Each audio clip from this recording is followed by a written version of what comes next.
Hello बच्चों, आपका स्वागत है कुसुमलता स्टडी चैनल पर। हेलो बच्चों, आज हम जो है आपके लिए कक्षा 8 की बुक है, जो सरकारी बुक होती है और जो गवर्नमेंट चलाते हैं बच्चों के लिए, जो बुक होती है ये निःशुल्क होती है, जिसमें से बुक का नाम है भारत संसाधन एवं विकास। बच्चों, ये जो है कक्षा 8 की बुक है, जिसमें से पहला मैंने आपके लिए लेके आए हैं संसाधन।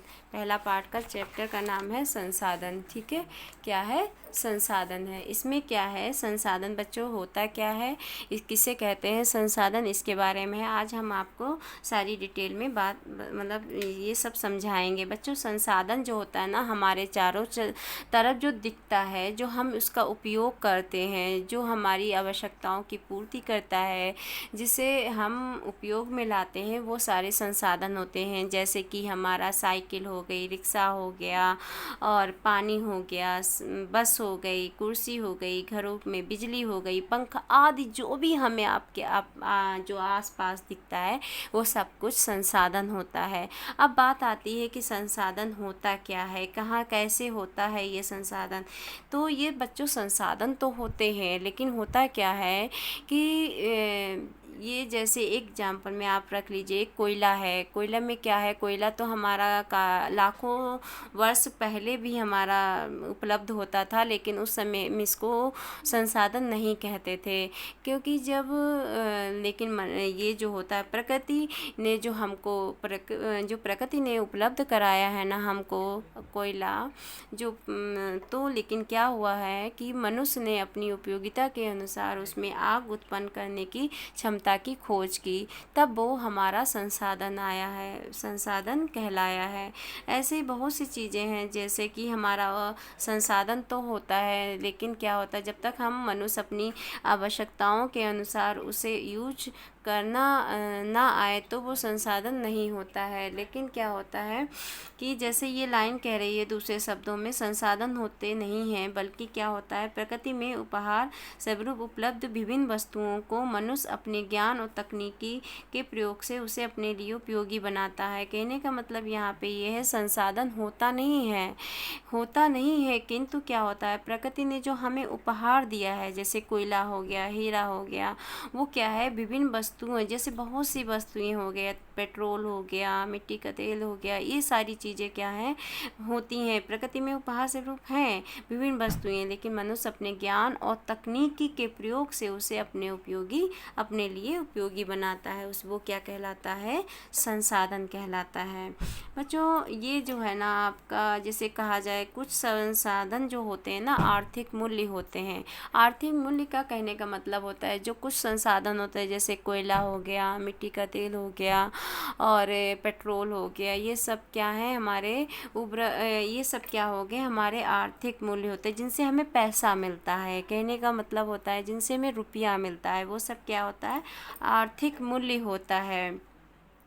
और आर्थिक और कुछ संसाधन ऐसे होते हैं जो आर्थिक मूल्य नहीं होते हैं, जैसे मूल्य नहीं होता है, जैसे धातुओं, रसायनों, फसलों, वस्तुओं आदि का आर्थिक मूल्य होता है। इनका क्या होता है, आर्थिक मूल्य होता है। इनसे क्या है, इनको बेच के हमको क्या मिलता है, रुपया मिलता है, पैसे मिलते हैं, तो ये आर्थिक मूल्य में आते हैं। लेकिन जबकि वो संसाधन आर्थिक मूल्य नहीं होते हैं, जैसे पर्वतीय भाग हो गया, मरुस्थल हो गया, ये सब क्या है, ये संसाधन तो हैं प्रकृति के द्वारा उपहार स्वरूप, लेकिन क्या है, ये हमारे आर्थिक मूल्य नहीं है देते हैं।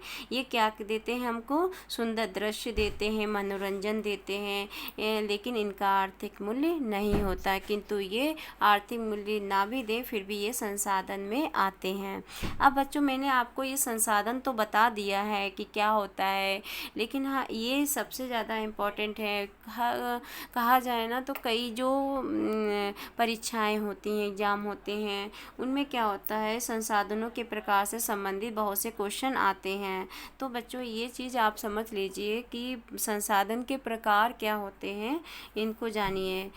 क्वेश्चन भी आता है कि संसाधन के प्रकार कितने होते हैं। तो बच्चों क्या होता है, संसाधन को प्राकृतिक, मानव निर्मित और मानव संसाधन के रूप में वर्गीकृत किया गया है।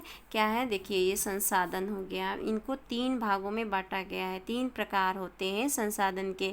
एक तो प्राकृतिक संसाधन होता है, दूसरा मानव निर्मित संसाधन होता है, तीसरा कौन सा होता है, मानव संसाधन होता है। ठीक है, मानव संसाधन होता है। अब हम इसको अच्छे से आपको देखिए समझाने का प्रयास कर रहे हैं। देखिए प्राकृतिक संसाधन क्या होता है, जो हमें प्रकृति में मिला है उपहार के स्वरूप में। जैसे जल हो गया, जल क्या मानव ने निर्माण किया है या मानव ने निर्मित किया है? नहीं, ये हमारा जब से पृथ्वी बनी है, जब से ये संसार आया, तब से जल हमारा क्या है, जल है। तो ये क्या हो गया, प्रकृति संसाधन हो गया। सूर्य का प्रकाश, ये कैसा हो गया, सूर्य का प्रकाश ये मानव निर्मित नहीं है, क्योंकि ये खुद से भगवान प्रकृति की देन है जो हमें प्रकाश मिलता है सूर्य का।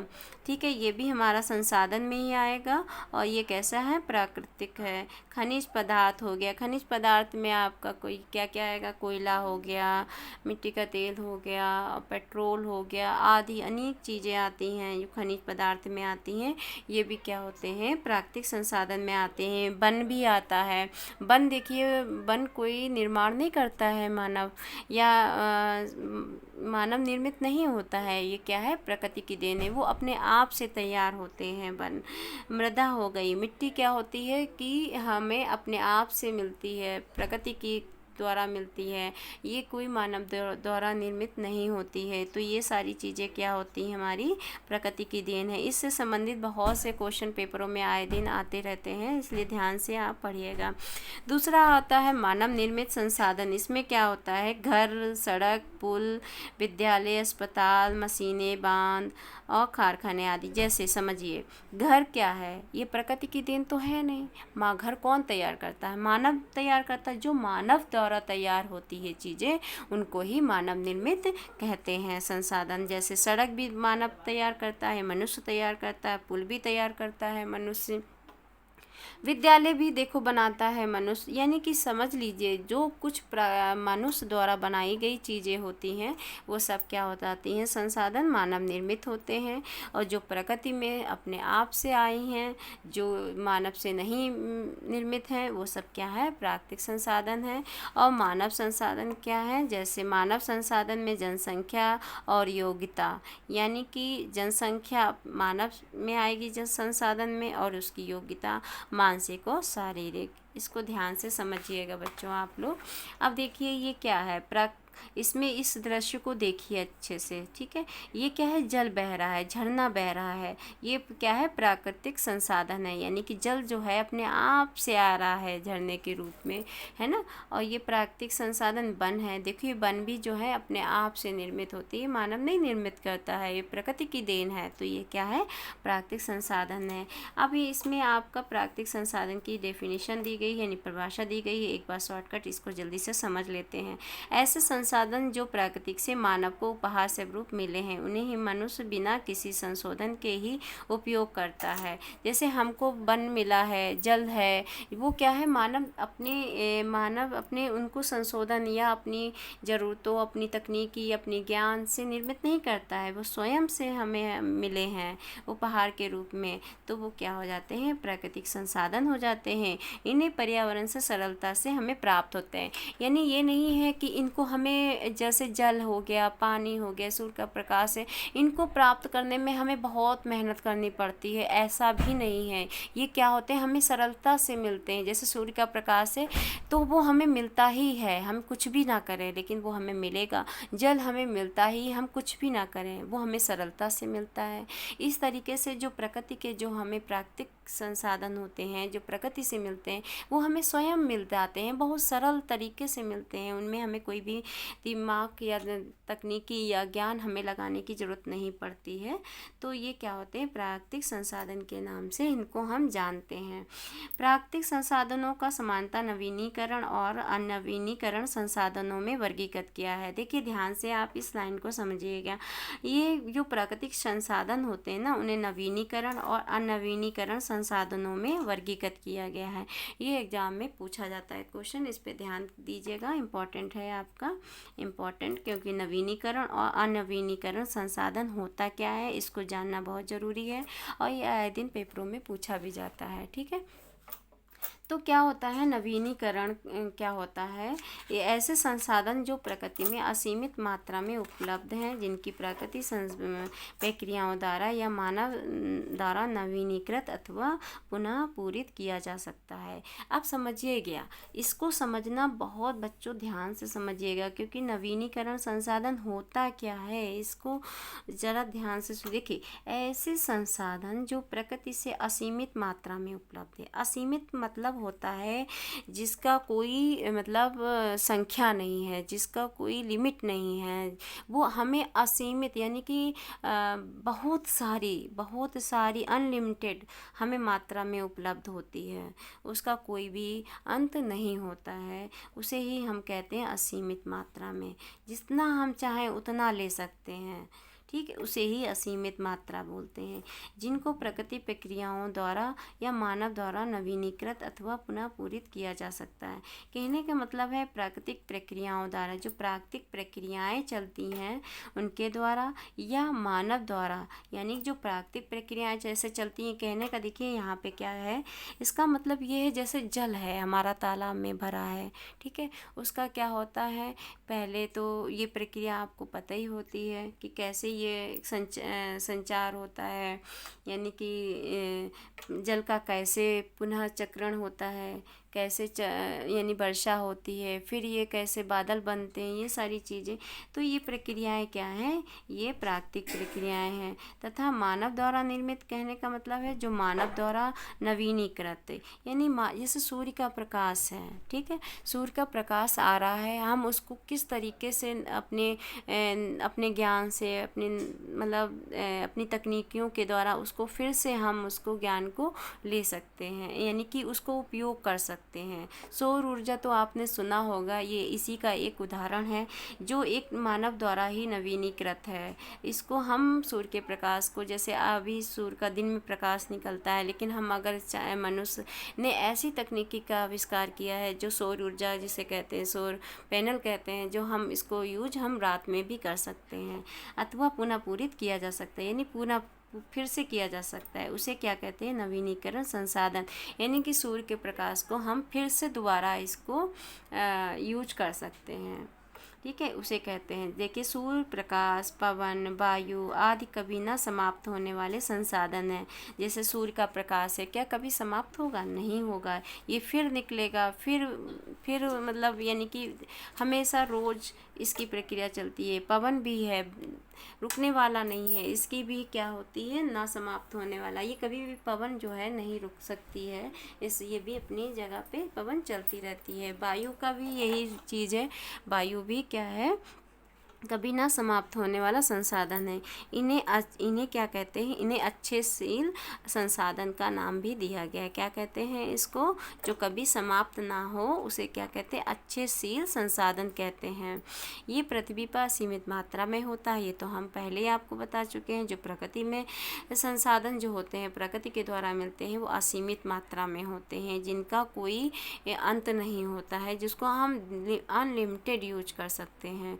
मनुष्य इनका उपयोग चाहे जितनी मात्रा में करे, इनकी मात्रा कभी कोई विशेष प्रभाव नहीं होता। जैसे सूर्य का प्रकाश हो गया, हम इसका चाहे जितना यूज कर लें, हम इसका कह सकते हैं ना, सूर्य का प्रकाश अगर हम चाहें जितना हो जाए, तो क्या सूर्य का प्रकाश कम होता है? नहीं होता है।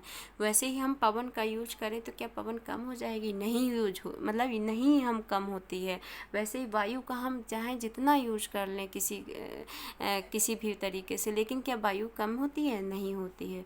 इसी को ही कहते हैं, ठीक है, क्या कहते हैं, इसी को ही हम कहते हैं संसाधन। ठीक है, अच्छेशील। और आगे आता है, मनुष्य इनका उपयोग चाहे जितनी बार मात्रा में करे, इनकी मात्रा कभी कोई विशेष प्रभाव नहीं होता है। यद्यपि मानवीय क्रियाकलापों से ये संसाधन दूषित हो जाते हैं।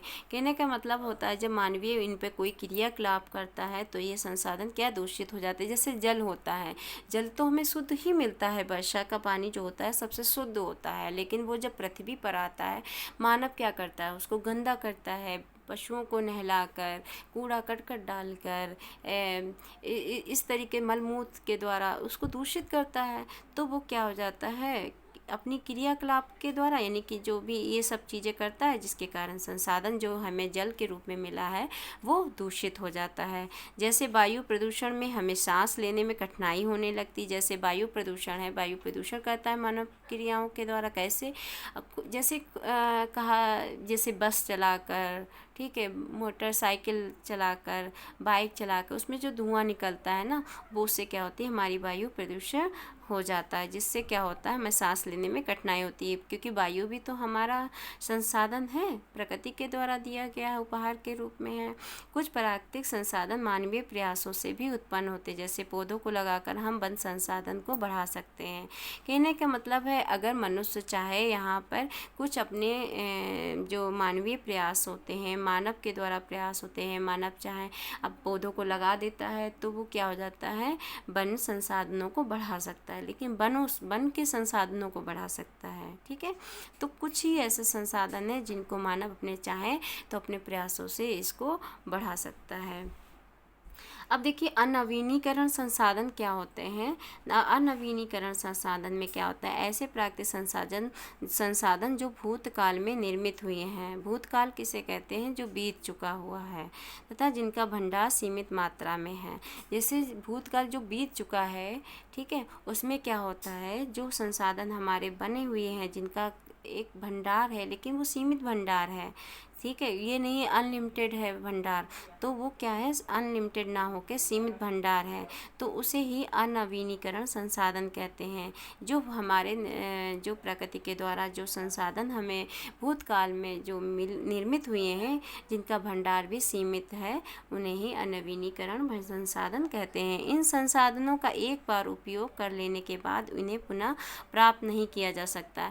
कहने का मतलब यहाँ पे समझिएगा, जो हमें भूतकाल से संसाधन के रूप में हमें प्राप्त हुआ है वो तो सीमित है, वो भाई बीते हुए कल में हमें मिला है, तो अगर हम उसको यूज कर लेंगे वो दोबारा हमें नहीं मिलेगा। जो दोबारा हमें यूज ना करने को मिले उसे ही हम अनवीनीकरण कहते हैं, जिनका हम दोबारा में यूज ना कर सकें। वो एक सीमित है, उनकी संख्या सीमित है, यानी कि और वो चाहकर भी हम वो जो संसाधन है हमें निर्मित हम नहीं कर सकते हैं, उन्हें ही हम पुनः नहीं यूज कर सकते हैं, उसे ही अनवीनीकरण कहते हैं। जैसे प्राप्त नहीं किया, प्रकृति में उपलब्ध धातुएं, जैसे क्या क्या हैं चीज़ें, देखो धातुएं हैं जो प्रकृति से उपलब्ध हुई हैं। धातुएं जो होती हैं ना वो क्या होती हैं, असीमित नहीं है, सीमित हैं। जीवाश्मीय ईंधन जैसे कोयला, पेट्रोलियम, प्राकृतिक गैस, ये सब क्या है, अनवीनीकरण है। कोयला हमारा लिमिट है, हम अगर उसको सारा यूज कर लेंगे एक बार में ही तो वो क्या हमको दोबारा मिलेगा? नहीं मिलेगा, क्योंकि वो तो पहले भूतकाल में बना हुआ है, यानी कि जो बीत चुका है उसमें बना हुआ है, तो इतनी जल्दी तो बनेगा नहीं। तो जो बना है उसी को ही तो हम लोग यूज कर रहे हैं, तो वो भी तो सीमित ही है। तो कोयला हो गया, पेट्रोल हो गया, ये सब क्या है, लिमिट है इनकी। प्राकृतिक गैस हो गया, इनको हम दोबारा नहीं कर सकते हैं, इन्हीं को ही अनवीनीकरण संसाधन कहते हैं, क्योंकि इसे संसाधन के पुनः निर्मित होने से हजारों वर्ष लगते हैं, क्योंकि इनको बनाने में, इनको बनाने में नहीं, बनने में लाखों समय लगता है, हजारों वर्ष लग जाते हैं, तब ये चीज़ें बनती हैं। जो प्राकृतिक से होते हैं इनको क्या होता है, बहुत समय लगता है, जो कि जल्दी नहीं बन पाते हैं, जो कि मानव जीवन की अवधि में बहुत अधिक है। इसीलिए इसे ऐसे संसाधन का संरक्षण बहुत आवश्यक है। मतलब मनुष्य का जो जीवन होता है 100 वर्षों का ही माना गया है, और 100 वर्ष नहीं बल्कि ये क्या होते हैं, लाखों वर्ष लग जाते हैं, हजारों वर्ष लग जाते हैं इनको बनने में। तो इनकी एक सीमित होते हैं जो, इसीलिए इनको हम दोबारा नहीं मतलब बना सकते हैं। और इनको खर्च करने के बाद कहो कि हम दोबारा प्राप्त कर लें, तो नहीं है, और ये दोबारा नहीं बन सकते, इसीलिए इन्हें अनवीनीकरण कहते हैं। इसीलिए ऐसे संसाधन का संरक्षण बहुत आवश्यक है। तो इसीलिए जोर दिया जाता है सरकार के द्वारा कि हम ऐसे संसाधनों का संरक्षण करें, हम इनका मिसयूज ना करें। ठीक है, अब आता है मानव निर्मित संसाधन।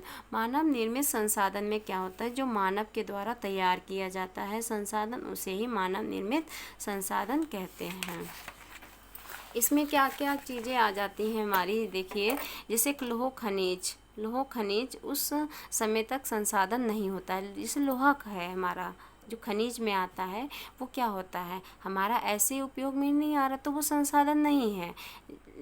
ऐसे क्या संसाधन में कहा जाएगा, लोहा नहीं है, जब तक कि लोगों ने इसे लोहा बनाना नहीं सीखा था। ठीक है, तब तक ये समझिएगा इस लाइन को। जैसे लोह खनिज उस समय तक संसाधन नहीं था, जब तक कि लोगों ने इसे लोहा बनाना नहीं सीखा था। लोग जब लोहा खनिज से लोहा बनाने की कला सीख गए, तो इससे पुल, बांध, सड़क, वाहन, दैनिक जीवन में काम आने वाली वस्तुएं बनने लगीं। इस प्रकार अब लोहे से निर्मित वस्तुएं मानव निर्मित संसाधन हुआ। अब यहाँ पे आप समझिएगा, देखिए लोहा जो हमारा खनिज बोला जाता है, वो खनिज जो होता है हमारा उस समय संसाधन नहीं था, लेकिन मनुष्य ने क्या किया, अपने अपने तकनीकी अपने ज्ञान से इसको अपने अनुरूप, इस लोहे को अपने अनुसार आवश्यक आने वाली वस्तुओं को बनाना शुरू किया। जैसे हो गया हमारी साइकिल हो गई, साइकिल हमारे देखिए वाहन हो गए, और दैनिक जीवन में काम आने वाली बहुत सी लोहे से बनने वाली चीज़ें होती हैं, वस्तुएं होती हैं। सड़क हो गया, बांध हो गया, पुल है, ये क्या है, मनुष्य ने अपनी मतलब ज्ञान से, अपनी कला से इसको अपने अनुरूप लोहे को अपने अनुरूप ढाला और उससे वस्तुएं निर्मित की। तब ये क्या हो गया, हमारे वस्तुएं काम आने लगी। तो ये वस्तुएं जब काम आने लगी, तो यही मनुष्य के द्वारा निर्मित संसाधन बोले जाने लगे। ठीक है, आप अपने परिवेश में उपयोग की जा रही मानव निर्मित संसाधनों की सूची बनाइए। बच्चों, आप जो है ना अपने जो आसपास जहाँ भी आप रह रहे हो, गांव में रह रहे हो या शहर में रह रहे हो, तो जो मानव के द्वारा यानी बनाई गई वस्तुएं होती हैं ना, जो संसाधन होते हैं कहीं ना कहीं, क्योंकि जो मानव द्वारा जो निर्मित वस्तुएं होती हैं उन्हीं को संसाधन कहते हैं। तो उनकी एक सूची बनाइएगा आप, फिर देखिएगा कि वो सूची जो आपकी बन रही है क्या ऐसी ही है, वो मानव निर्मित है कि प्रकृति की देन है। ठीक है, फिर देखिए तकनीकी भी एक मानव निर्मित संसाधन है। जो तकनीकी है, तकनीकी किसे कहते हैं, जैसे कंप्यूटर हो गया, जो खेत में उपयोग किए जाने वाले उपकरण हो गए, वो सब क्या है, वो मानव निर्मित संसाधन ही तो है। ठीक है, मानव संसाधन। अब देखिए मानव संसाधन क्या है, मानव स्वयं भी एक विशिष्ट प्रकार का संसाधन है। देखिए क्या कह रहा, विशिष्ट प्रकार का संसाधन, मानव स्वयं एक संसाधन है, अतः लोगों को मानव संसाधन कहा जाता है। मानव द्वारा प्रकृति का बेहतर उपयोग तभी किया जा सकता है जब इसके पास ज्ञान, कौशल, तकनीकी उपलब्ध हो। स्वास्थ्य, शिक्षा लोगों को बहुमूल्य संसाधन बनाने में मदद करता है। क्योंकि मनुष्य को संसाधन क्यों कहा गया है, क्योंकि मनुष्य जो है, मनुष्य के पास भी तो ज्ञान, कौशल, तकनीकी उपलब्ध है। अगर ये सब चीज़ें ना हो मनुष्य के पास, तो ये सब तो मनुष्य जो मानव होगा वो संसाधन नहीं कहलाएगा। मानव के पास ये सारी चीज़ें हैं, उसके पास ज्ञान भी है, कौशल भी है, तकनीकी भी है, उसके पास सब कुछ है, स्वास्थ्य है, शिक्षा है, मतलब सारी बहुमूल्य वस्तुएं मनुष्य के पास हैं, तब वो भी तो मानव संसाधन इसीलिए तो कहलाया है, क्योंकि वो भी तो एक तरह से सभी चीज़ों को निर्मित करने में मदद कर रहा है। ठीक है, मानव संरक्षण। अब ये कि संसाधन संरक्षण भी करना बहुत ज़रूरी है। जो संसाधन है उनका संरक्षण नहीं करोगे तो आने वाली जो हमारी पीढ़ी होती है वो कैसे जानेगी कोयला क्या होता है, पेट्रोल क्या होता है। तो ये भी तो है कि आने वाली पीढ़ी भी तो जाने कि हमारे जो संसाधन हमें जो मिले हैं प्रकृति के द्वारा वो कैसे हैं, कैसे नहीं। इसीलिए इनका वो जो है आप जो है इसका संरक्षण भी करना जानो। देखिए अगर मान लीजिए आप, ठीक, पृथ्वी का सारा जल सूख जाए, सारे वृक्ष कट जाएं तो क्या होना है, आप तो खुद जानते होंगे। सारा अगर पृथ्वी का जल सूख जाएगा तो हम जीवित ही नहीं बचेंगे। वृक्ष कट जाएंगे तो हम सांस लेना हमारे लिए मुश्किल हो जाएगा। ठीक है। अब फिर देखिए आगे, जल के बिना जीवन संभव नहीं है। जल के बिना क्या जीवन संभव है? नहीं है, क्योंकि जल भी तो एक संसाधन है। जल के अभाव में जीव जंतु, वनस्पतियाँ, स्वयं मानव जीवन जाति का जीवन असंभव है, क्योंकि जल एक ऐसा जल संसाधन है जो हमारे जीवन के लिए क्या, पशु पक्षियों के लिए, वनों के लिए, पेड़ पौधों के लिए, यानी कि हर एक प्राणी संसार का जिसमें जान होती है उसके लिए क्या है, जल जो है एक जीवन के समान होता है। ठीक उसी प्रकार यदि हम नवीनीकरण संसाधनों का उपयोग के प्रति सतर्क नहीं हैं तो एक दिन वे हमारे लिए दुर्लभ हो सकते हैं। अब यहाँ पे यही सब चीज़ें हैं यहाँ पे बताई गई हैं। ठीक है।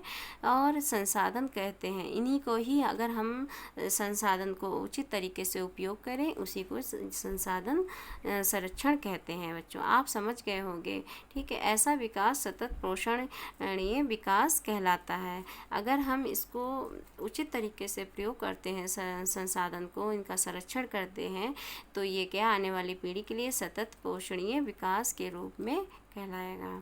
ठीक है। फिर क्या है, सतत पोषणीय विकास के क्षेत्र बताए गए हैं। कैसे क्या क्षेत्र हैं वो तो आप समझ जाएंगे आप पढ़ोगे तो।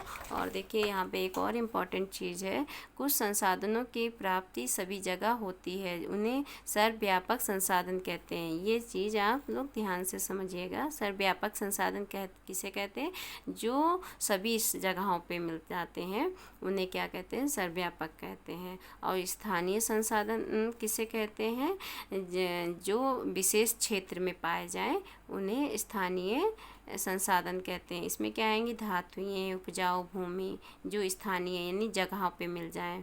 और जो सर्वव्यापी यानी सूर्य का प्रकाश सभी जगहों पे मिलता है, प्रकाश सभी जगहों पे मिलता है, वायु सभी जगह पे मिलती है, जल सभी जगह पे मिलता है, इसलिए सर्वव्यापक संसाधन हो गया। और स्थानिक में समझिएगा जो स्थान से संबंधित है, यानी धातुएं, स्थान मतलब उपजाऊ भूमि, ये सब क्या है? स्थानिक भूमि में आएगा। अब यहाँ पे आप देखिए, यहाँ पे क्या लिखा हुआ है, ध्यान से समझिएगा। स्वतंत्रता के बाद भारत सरकार के अधीन शिक्षा मंत्रालय का गठन किया गया। ठीक, स्वतंत्रता के बाद भारत सरकार के अधीन एक शिक्षा मंत्रालय का गठन किया गया। कब किया गया शिक्षा मंत्रालय का गठन? स्वतंत्रता के बाद। इसको आप याद कर लीजिएगा, वेरी इंपॉर्टेंट है। ठीक है। शिक्षा मंत्रालय का गठन कब किया गया? स्वतंत्रता के बाद किया गया, भारत सरकार के अधीन। ठीक है। और वर्ष 1985 में शिक्षा मंत्रालय का नाम बदलकर मानव संसाधन विकास मंत्रालय कर दिया। वेरी इंपॉर्टेंट बच्चों, इसको बहुत नोट करिएगा क्योंकि ये बहुत ही मतलब एग्जामों में पूछा जाता है और बहुत इम्पॉर्टेंट है कि 1985 में क्या किया गया? शिक्षा मंत्रालय का नाम बदल दिया गया। ठीक है। क्या रख दिया गया उसकी जगह पे? 1985 में मानव संसाधन विकास रखा गया। क्या रखा गया? मानव संसाधन विकास मंत्रालय। देखिए बच्चों, बहुत इम्पॉर्टेंट है यहाँ पे। और शिक्षा मंत्रालय का गठन कब किया गया था? स्वतंत्रता के बाद हुआ है, भारत सरकार के अधीन। और इसी का नाम परिवर्तन कब किया गया? 1985 में है। और इसका नाम बदल कर क्या कर दिया गया? मानव संसाधन विकास मंत्रालय। ठीक है बच्चों। फिर क्या किया गया? अभी यहाँ पे ध्यान से सुनिएगा। 2020 में क्या किया गया? पुनः, यानी कि इसको फिर से पुनः मानव संसाधन विकास मंत्रालय का नाम बदलकर शिक्षा मंत्रालय कर दिया गया। अब यहाँ पे नोट करिएगा, यहाँ 2020 में क्या किया गया? पहले देखिए ये शिक्षा मंत्रालय का हो गया गठन। ठीक है, स्वतंत्रता के बाद। ठीक, फिर इसका नाम फिर चेंज किया गया, 1985 में बदल दिया गया, मानव संसाधन विकास मंत्रालय रखा गया। लेकिन फिर जब 2020 आया तो इसको फिर से पुनः मानव संसाधन विकास मंत्रालय का नाम बदल कर क्या कर दिया गया? शिक्षा मंत्रालय कर दिया गया। ठीक है। इस मंत्रालय के गठन का मुख्य उद्देश्य क्या था? अब देखिए मुख्य उद्देश्य क्या है इसका? लोगों में कौशल को बढ़ावा, किसका बढ़ावा देना है? कौशल का। इससे स्पष्ट हो जाता है कि लोग देश के लिए इतने महत्वपूर्ण संसाधन हैं, आप भी अपने देश के लिए बहुमूल्य संसाधन हैं। अब देखिए, सिर्फ आपको इसमें इम्पॉर्टेंट क्या है आपका कि शिक्षा मंत्रालय का कब गठन किया गया, फिर इसका कब नाम चेंज किया गया है, क्या नाम चेंज किया गया है, फिर से इसका नाम चेंज करके फिर क्या रखा गया है, इसका उद्देश्य क्या था। ठीक बच्चों, इसको बहुत ही इम्पॉर्टेंट है, इसको ध्यान से समझिएगा। फिर आपका आ जाता है यहाँ पे, देखिएगा ध्यान से, संयुक्त राष्ट्र संघ। संयुक्त राष्ट्र संघ किसे कहते हैं? यूएनओ को कहते हैं। संयुक्त राष्ट्र किसे कहते हैं? इसका शॉर्टकट क्या है नाम? यूएनओ। ठीक है, ने 25 दिसंबर 2015 को सतत पोषण विकास के लिए वर्ष 2030 तक 17 लक्ष्यों को पूरा करने का संकल्प लिया है। ठीक, कितने लक्ष्यों को संकल्प लिया है पूरा करने का? 17 लिया है। और कब लिया है? 25 सितंबर 2015 को लिया है। क्या लिया है? सतत पोषणीय विकास। ठीक है, वेरी इंपॉर्टेंट है, इस पर अंडरलाइन कर लीजिएगा। संकल्प लिया है। इन संकल्पों को पूरा करने हेतु भारत सहित विश्व के अनेक देशों ने अपनी सहमति प्रदान की, यानी कि कई देशों ने अपनी सहमति दी है। इन लक्ष्यों में 5P पर बल दिया गया है। इस पे बल दिया गया 5P पर, मतलब ग्रह, समृद्धि, शांति, भागीदारी, इन पे बल दिया गया है। फिर भारत ने जलवायु पहल योजना, क्या है नाम? जलवायु पहल योजना, UNFCC, यूनाइटेड नेशनल फॉरवर्क फ्रेमवर्क, इस तरीके से आपका के समझ 2 अक्टूबर 2015 को प्रस्तुत किया है। फिर है 2030 तक है इसका, और 40% ऊर्जा आवश्यकता का गैस जीवाश्मी स्रोत, यानी ये आते हैं, और आप प्राप्त करने का वचन दिया गया। ठीक है, इस तरीके से आप, ये इम्पोर्टेंट है, इसको आप पढ़ लीजिएगा। अगले नेक्स्ट वीडियो में हम आपके लिए इनकी ये जो एक्सरसाइज है, अभ्यास है, इसको हम आपको करवाएंगे। ठीक है, इस चैप्टर को मैंने प्रयास किया है कि आपको अच्छे से अच्छे समझा पाऊँ। अगर इसमें कोई कमी या त्रुटि रह गई हो, या मैं कुछ लग रहा है कि हाँ ऐसे और अच्छा इसको बेटर बताया जा सकता है, तो कमेंट करके और अच्छे से बताइएगा, कमेंट करिएगा। तो प्रयास रहेगा कि अगले नेक्स्ट वीडियो में हम आपको और अच्छे ढंग से बता पाऊँ। तब तक के लिए हम आपको अगली नेक्स्ट वीडियो में आपकी ये जो एक्सरसाइज है लेके वीडियो आएंगे, और आप कमेंट करके शेयर कीजिएगा और लाइक करिएगा। Thank you.